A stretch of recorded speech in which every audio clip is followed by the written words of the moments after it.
এই ভিডিওটি মই প্ৰস্তুত কৰিছিলোঁ 15 আগষ্টৰ দিনা যেহেতু 15 আগষ্ট স্বাধীনতা দিৱস আছিল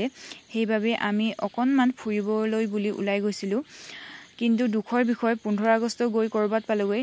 আজিহে মই ভিডিওটি আপোনালোকলৈ বুলি মই আগবঢ়াব পাৰিলোঁ ইমানে এলা মোৰ নিচিনা মানে এলেহুৱা মানুহ আৰু এই পৃথিৱীত কোনো নাই সাগে ভিডিও মই প্ৰস্তুত কৰো ঠিকই কিন্তু এলাহত মোৰ ভিডিওবোৰ এনেদৰে থাকি যায় আৰু আমি গৈছিলো অৰুণাচললৈ বুলি অৰুণাচলৰ নামচাইলৈ বুলি গৈছিলো আমি টক্সিতা ৰিজৰ্ট এখনত আৰু তাতে অকনমান সময় থাকিলো ৰিজৰ্টত ফটো মাৰিলো গা ধুম বুলি ভাবিছিলো কিন্তু ধুবলৈ মন নগল বাৰু গা নুধুৱাকৈ আহিদিলো আৰু আমি আহি দিগাৰু নদীৰ পাৰত হৰুকৈ পাৰ্টি এটা কৰিলো পাৰ্টিনো কি আৰু ভাত